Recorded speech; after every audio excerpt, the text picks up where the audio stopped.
You know, when you grow up in a house that smells like fresh laundry and home-cooked meals, you think you understand what happiness looks like. My parents weren't rich, but they were good people, hard-working, honest. They raised me in a small 3-bedroom house in a quiet suburb. It wasn't glamorous, but it was home. After high school, I hopped from one job to another, bartending, helping out at my uncle's hardware store, and eventually managing a small sporting goods shop. Life was simple, and I was content with... And then I met her. My wife.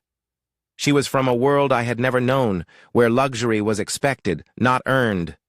Her parents, Phil and Myle, owned multiple properties, drove brand-new luxury cars, and threw extravagant parties that felt more like red carpet events than family gatherings.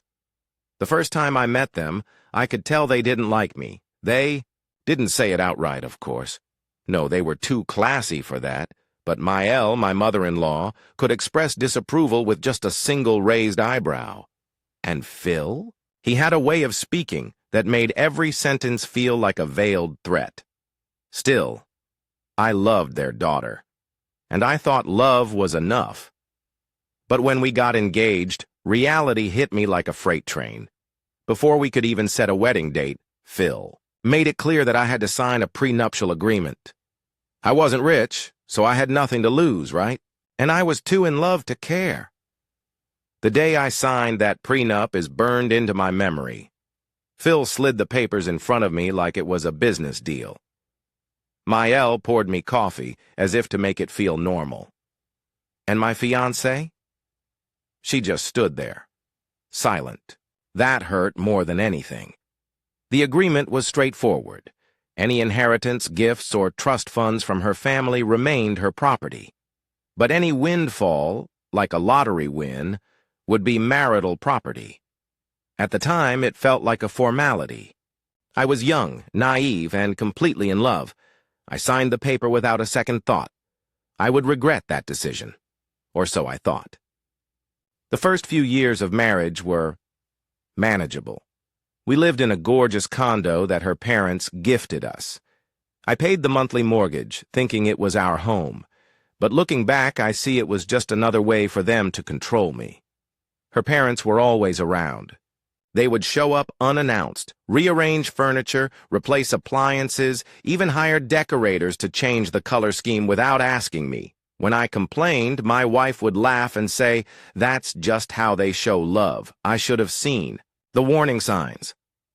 One afternoon, I got a call from my wife. "I won," she whispered. "What do you mean?" I asked. "The lottery. $9 million. For a few seconds, I was stunned. Then, excitement kicked in. I imagined paying off our mortgage, taking my parents on a vacation, maybe even quitting our jobs and traveling. But something changed. She started acting different. She didn't want to tell anyone, not even my parents.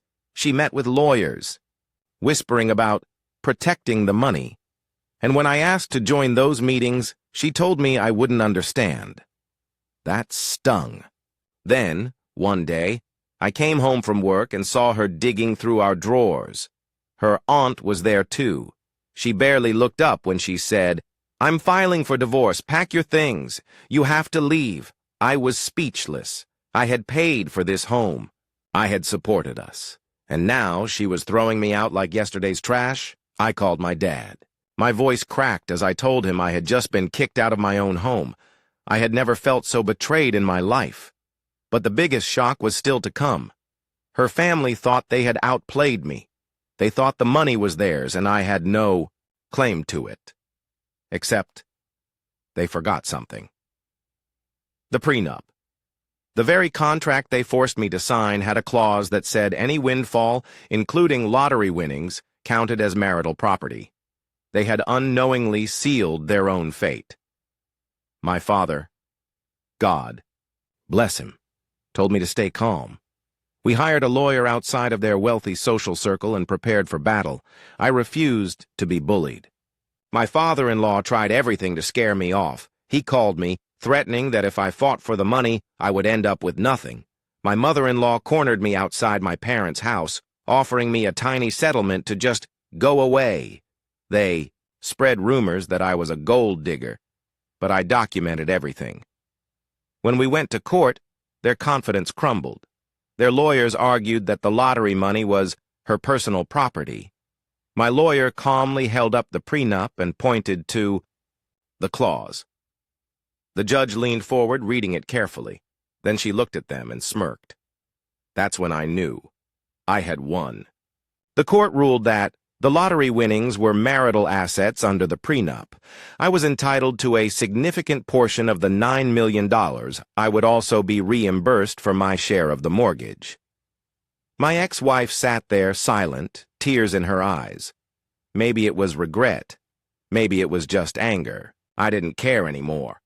As we left the courthouse, my father-in-law whispered, "This isn't over," but I just smiled, because it was over. A few weeks later, they cut me a check.